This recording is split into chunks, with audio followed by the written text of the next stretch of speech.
Welcome to Tiger Media Network's Area Game of the Week preview show. I'm Eli Blankinship. Well, we had a wonderful game this last week between the Little River Redskins and the Central Plains Oilers. Parker Nisbeth put together a great recap from that particular matchup. Here is that recap.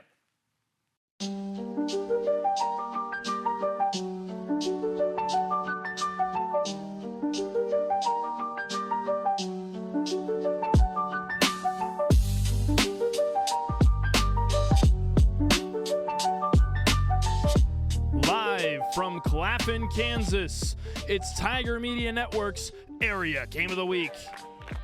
I'm Eli Blankinship, and for the rest of my crew, thank you one and all for tuning in for Friday Night Lights. The Redskins offense is led by Jackson Conan and additionally Jaron Garrison, two very veteran leaders for this Redskins football team. On the other side of the football, Brody Kreitz, the quarterback, the one taking the snaps for the Oilers. He's a junior for this squad, and he will be one to keep an eye on.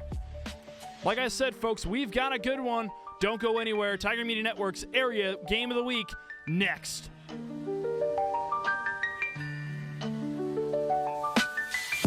Kreitz, handoff once again. This time it goes to Isaac Herida, who is met hard right at the line of scrimmage, taken down behind the line of scrimmage, that is. A tackle for loss. Garrison with a blocker in front of him, makes a man miss, breaking to the outside, still on his feet. Another man misses, touchdown Redskins! Shotgun formation for Conan. Stepping back to throw it, hurling one downfield. Does he have his man? Yes, he does! Caught by Bristow all the way to the house. Staying on his feet, still running down the field is Schubert. Schubert spins around another guy, still on his feet, brought down right on the 25-yard line. And that's where the Redskins will take over. Pitches it outside. Staying on his feet, breaking another tackle all the way into the goal line. Touchdown, Jed Ewert. Kreitz steps back to throw it. Pump fake, runs it himself, up the middle, into the goal line. Touchdown, Central Plains. Play action, steps back to throw it, in motion, got the football. Touchdown, Redskins. What a play for Blaine Baldetti. Hands it off. Open field. Green grass in front of him. No one even near him. Touchdown, Garrison. Kreitz drops back to throw it. Check down pass to Klima. Klima breaks a tackle, makes another man miss. One more, makes him miss, and then brought down just short of the 15-yard line. A very big gain for the Oilers. Play action, rolling out to the right. Fires one into the end zone, taking a shot. Touchdown, Redskins. Got by Ty Jeanette. Handoff, right up the middle. Breaks a tackle, makes another man miss. All the way to the goal line. Kreitz under center. Pitches it to the outside. Stroud on the ball. All the way through the offensive line and into the goal line. Touchdown, Central Plains. We got a lot of memories to make. All right? Got a lot of memories to make. Proud of it. Okay? Who's got us? Please. Family. 2, 3. Family! Well, a big thank you to Parker Nisbeth for putting that together. I say it time and time again. He does such an excellent job and such quality work. Always gets us really good footage, and a big thank you to him for putting that all together. Well, you saw there, Little River ended up taking the win over the Oilers. They won 68-34 in what was a game that I thought personally was actually going to be closer than it was.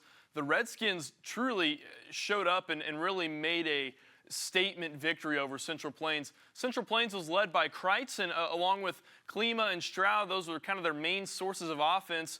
Klima and Stroud were their running back 1 and 2, and their pass game really struggled, but it really wasn't due to their own inefficiency. It was due to the strength of the Redskin secondary. Their secondary was elite. Little River was led by the quarterback Conan along with Jaron Garrison, and he not only played a big role on offense, but he also played a very big role on defense. We got to speak with him in our post-game interview. Here's that interview with Jaron Garrison.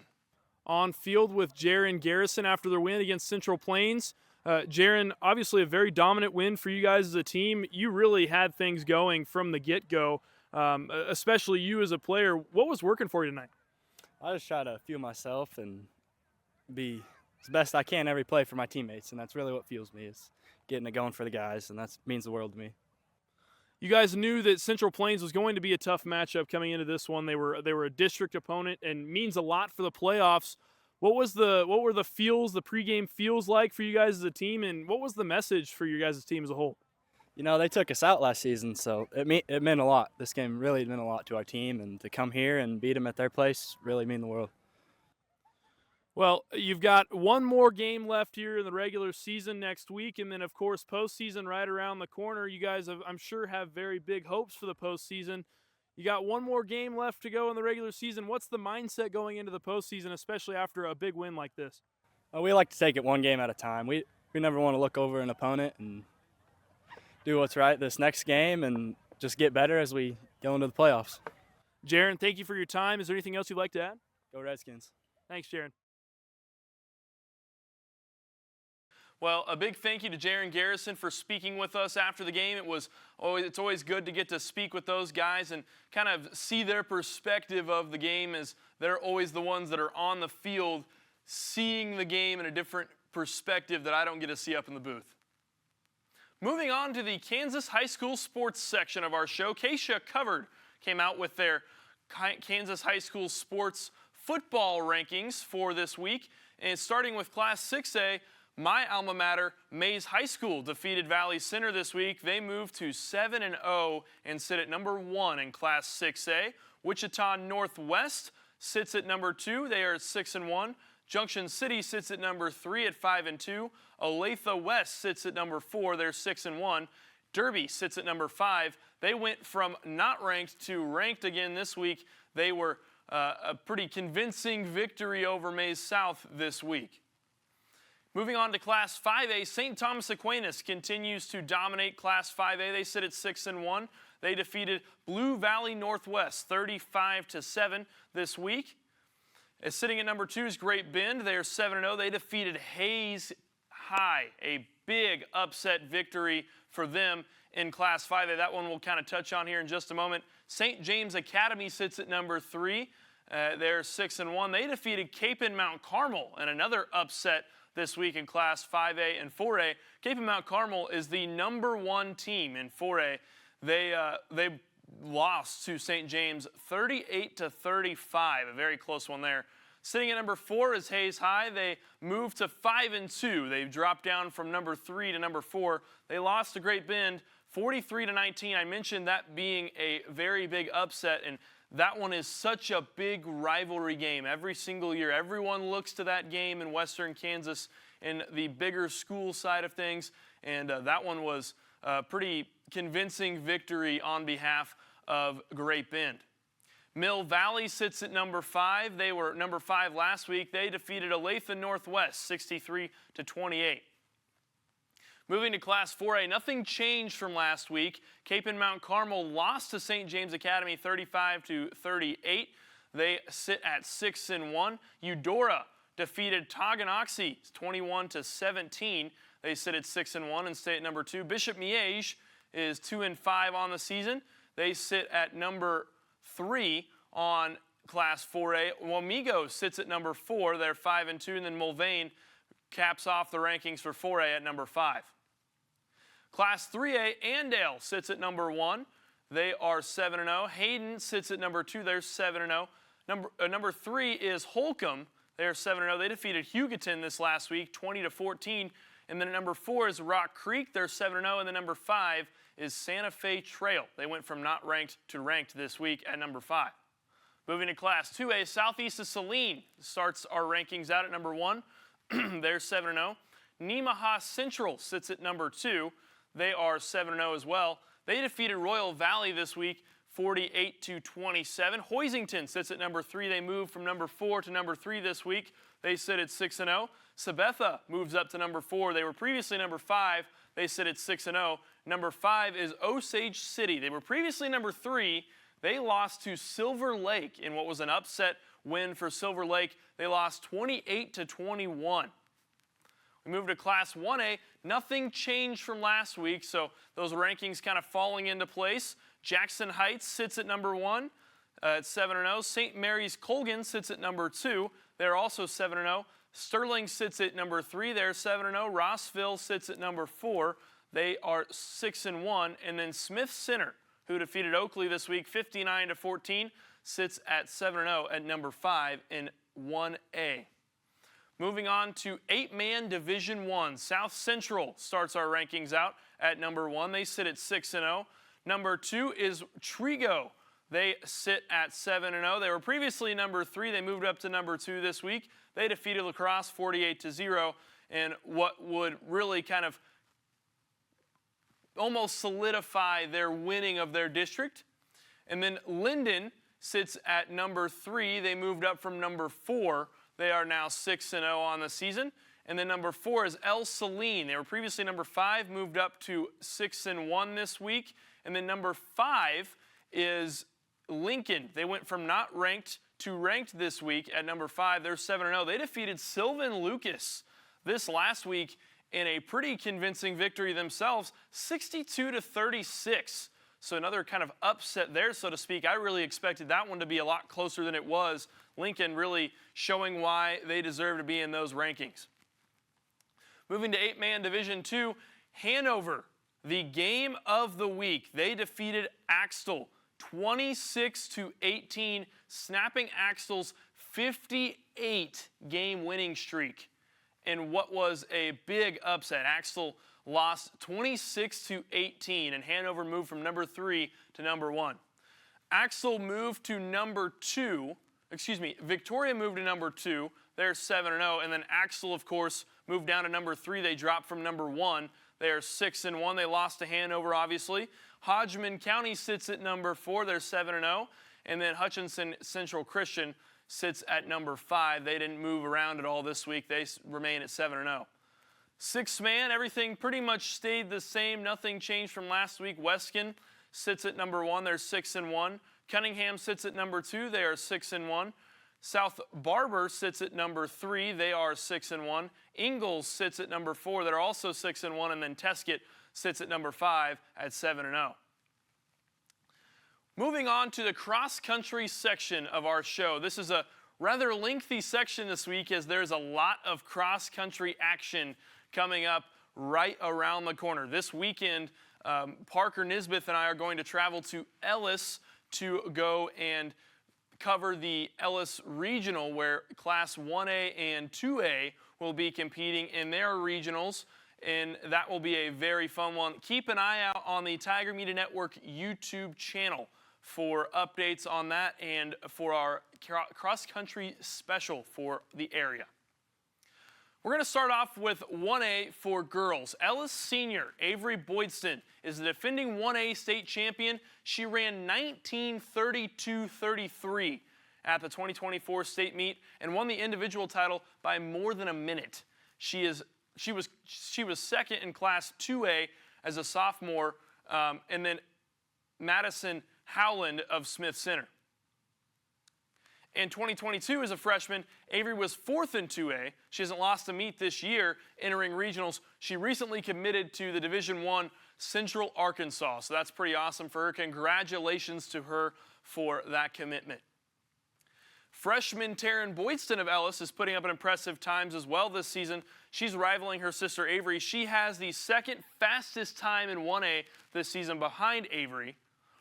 South Gray won the girls team title in 2024 for the 3rd straight season, with Colony Crest at 2nd and Ness City at 3rd. The Quinter girls were 5th and paced by graduated senior Brooklyn Countryman. Ness City was 5th in 2023 and Quinter was 6th in 2022. Ness City was 2nd and Quinter was 4th. Quinter won the team title in 2021. They'll be one to kind of keep an eye on this year. Sophomore Elizabeth Werner was 6th as a freshman in the 1A girls race for Rexford Golden Plains. Emma Werner, her sister, potentially, was 4th at state her senior year in one state as a junior in 2022. Ness City senior Stephanie Esperanza was a top finisher for the Eagles last year at state, taking 14th. She was 14th as a sophomore as well. She's entering regionals. She had the the 6th best time in 1A this year. Stockton's Cheyenne Hoding was 15th as a junior, while Thunder Ridge's Hannah Nelson was 16th as a sophomore. Breck Lohr of St. Francis finished 17th as a junior last year. Tribune Greeley County sophomore Jaden Brandel and freshman Bailey Moritz took the top 2 spots of the NWKL meet. Lohr was 3rd, and Quinter junior Ellen Gruenbacher was 4th. Brandel won the race by nearly 90 seconds. Very impressive mark from her. Raya Berticelli, a senior at Osborne, has the 9th best time in 1A entering regionals. Only 4 seniors in the top 20 last year at 1A state, and the top 4 teams of each of those 3 1A regionals will qualify for state, and the top 15 individuals not on qualifying teams will advance to state as well. State is hosted at Wamego Country Club on November 1st. Moving to Class 2A for Western Kansas, Smith Center's Madison Howland won the 2A title last year at state as a sophomore, finishing more than 30 seconds ahead of the 2nd place finisher. She won 2A state as a freshman by more than 30 seconds and currently has the top time in 2A this fall. Tegan Lindenman of Hoxie was 6th at state as a junior, pacing the Indians to a 3rd place finish in the team standings. She was 8th at 2A state in 2023 as a sophomore. In 2022 as a freshman, Tegan was 8th. Trigo's Callan Rothschild was 14th as a junior at state. Sophomore Brylan Trump of Plainville was one of the state's best times in 2A this fall, and only 4 seniors in the top 20 last year at 2A state. So there'll be a lot of returners that are looking to try and take their spot back. The top 3 teams from each of the 4 2A regionals will qualify for state, and the top 15 individuals not on qualifying teams will advance to state, just like 1A as well. State is at Wamego County Country Club on November 1st, along with 1A. Moving to the boys section, Class 1A for Western Kansas. Quinter is the defending team champion. They scored 29 points at state last year. They won the team title by 27 points over Pratt Skyline in 2024. Ness City took 4th in 2024. Quinter was the only team with 3 runners in the top 20, and they ran on a very rainy and muddy course.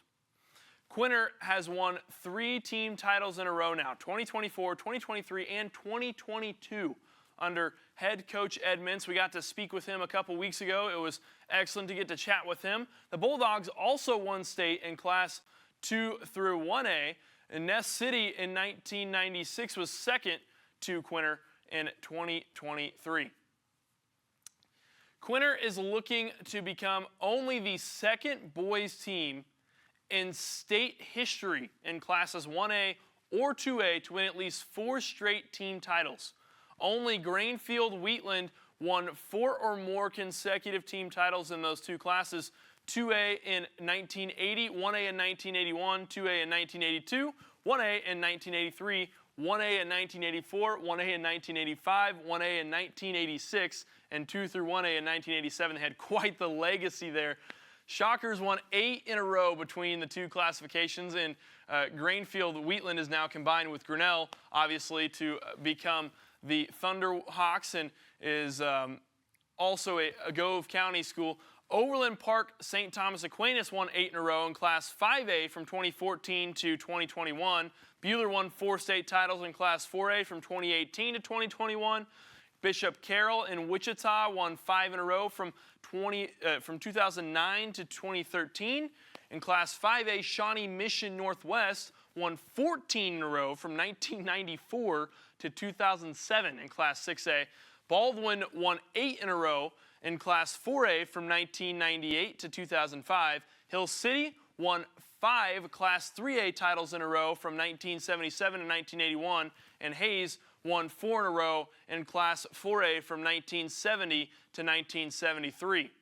Bulldogs could become only the 9th team across all classifications in state history to win 4 team titles in a row. Ness City's Broxton Gall was second as a junior in 2024 to Lebo's Caleb Durst, who has since graduated. Gall was third as a sophomore in 2023 and second as a freshman in 2022. Some impressive marks from him. Quinter's senior Elliot Churchwell is one of 1A's top runners. He was third of the 2024 state meet, finishing as the top Bulldog runner ahead of now graduated Hans Deaton, who took 7th. Kendrick Solinsky was 12th as a junior in 2024 at state. Churchwell was 11th at state and is one of 1A's top runners. He was third in 2024 state meet, finishing as the top Bulldog runner ahead of now graduated, like I said, Hans Deaton. And Churchwell was 11th as a sophomore in 23, and Solinsky was 17th as a sophomore in 23. As a freshman in 2022, Churchwell finished 15th. Sophomore Carter Pennington has also put together a solid season this year for Quinter. Churchwell led a sweep of the top 3 spots at the Northwest Kansas League meet for the Bulldogs. He ran a 16:23:47 to jump into the top of the 1A leaderboard at the time. Pennington and Solinsky finished second and third respectively. Sophomore John Boone and freshman No Betts and Reed Bowman are also strong runners for Quinter. Oberlin Decatur Community sophomore Trevor Witt was 4th at the NWKL meet. Behind the Quinter trio, Rexford Golden Plains seniors Dylan Wark and Ezekiel Warner at the team's top 2 runners. And then, of course, Titus Cobb of Blue Valley, Randolph, and Cohen Gerard of Clifton Clyde will be strong contenders for individual state title, along with Gall of Ness City. Quinter's Churchwell is a strong contender as well, and Gossel's Eli Gaddard should figure into the mix at state as well. Pleasanton's Miles Alvarez is a contender and has the top time in 1A entering regional, so he'll be also one to keep an eye on. 6 of the top 20 in 2024 have since graduated, so there'll be 6 spots that are kind of up for grabs and I guess not incumbent, if you will, and the top 4 teams from each of the 3 1A regionals qualify for state, just like the girls' side of things, and the top 15 individuals not qualifying for teams advance to state.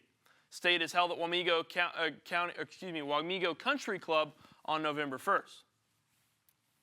Class 2A, Hoxie was 4th as a team in 2024. Richmond Central Heights is the defending team champion and had runners place 1st, 2nd, and 4th last year. All 3 have since graduated. Hoxie was 4th in 2023 as well and 6th in 2022.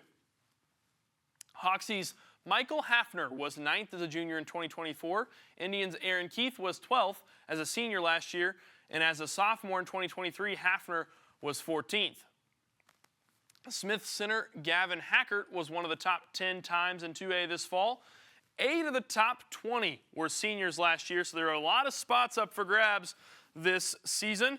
The top 3 teams, of course, of each of the 4 2A regionals will qualify for state. The top 15 individuals not qualifying on teams will advance to state as well. State is at Wamego Country Club on November 1st. That will be a very fun meet. Be sure to keep an eye out and for that one.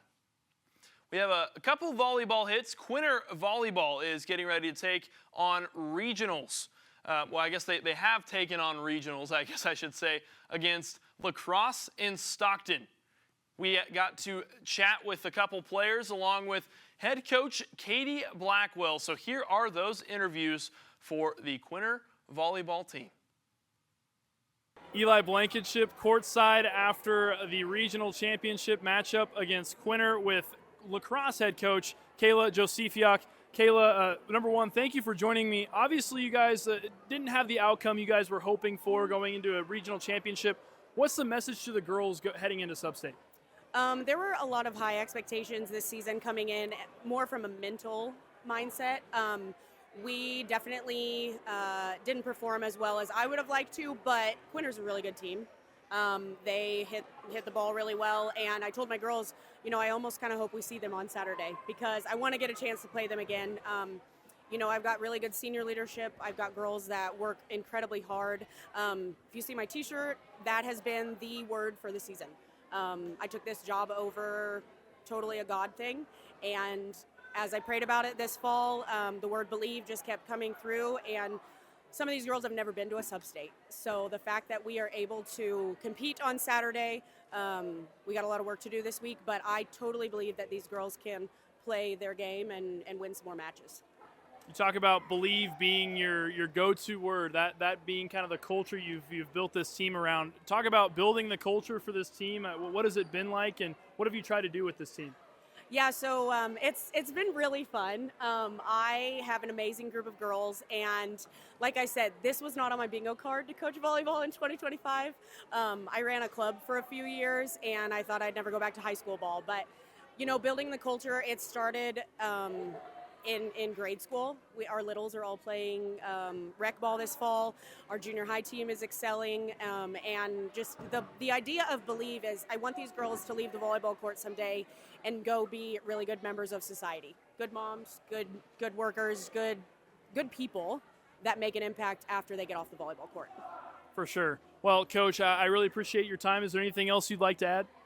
Nope, I'm pumped for Saturday, and I'm excited to see where we go. Awesome. Thanks so much. Thank you. Eli Blankinship courtside with Shaylee Baalman after their regional championship victory against Crosse. Shaylee, what were the emotions coming into this game? Obviously a regional championship matchup for you guys, and this is your senior season. We had a really good practice yesterday, and we carried it over into today, and we were ready for it. We played good. I'm really proud of my team.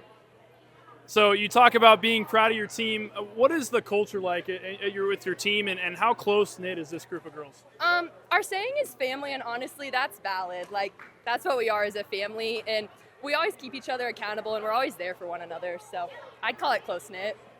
You guys have been working for this pretty much all season long, and it's really come and boiled down to this, and now you guys have the opportunity to host Sub-State. What's the outlook for Sub-State, and what's the mindset going into that? It's a good mindset. We walked away with these games tonight. They were really good games, and we're ready for it, and we're going to win. So, thanks for your time. Shaylee, is there anything else you'd like to add? Go Bulldogs. Thanks, Shaylee. Thank you. Eli Blankinship courtside with head coach Katie Blackwill after their win against Crosse for the regional championship. What are the emotions like? I mean, this is a pretty awesome moment for your guys' team. Oh, for sure. I had chills multiple times during the game and warm up. I knew it was going to be a great night. Obviously, you guys have worked hard all season long for this, and now you guys get to host the Sub-State tournament. What's the outlook for that, and what's the message to the girls after this win? We talked about just not getting down on ourselves. They have a good hit. It's a good hit, and move on. Just don't get down and don't get frustrated. Just shake it off and move to the next play. I talked to Shaylee just a moment ago and talked to her about how close-knit this group of girls is. What do you do to try to make the culture what it is here for these girls? I am big on team development. We do a lot of team drills, communication. Between games, we sit as a team and we talk about our opponents, and just a lot of team bonding. A big congratulations, Coach, on the big win, and then, of course, good luck at Sub-State. Is there anything else you'd like to add? I don't think so. Thanks, Coach. Moving on to our Area Game of the Week reveal. I have been looking forward to revealing this one for quite some time. This one's been on the schedule for about 2 or 3 weeks now. I've had my sights set on this game for, like I said, for a while. 2 very elite football teams going at it this week in Week 8, competing for their district championship, Hodgman County and Victoria. Both teams coming off pretty dominant wins in Week 7. And as I said, it really is the district championship for their respective section. Hodgman County sits at 7-0. Last season, Hodgman County lost to Victoria 46-0. So they're kind of looking for some redemption this year against Victoria. Victoria is at 7-0. They're looking for a bounce back year after making it all the way to the state championship and lost to a very dominant Axtell. So both teams a lot to prove. It should be a fun one. Be sure to tune in this Friday. Coverage will begin at 6:30 p.m. on the Tiger Media Network official YouTube channel. As always, thank you one and all for tuning in to this week's Area Game of the Week preview show. I'm Eli Blankinship saying farewell and so long until Friday night.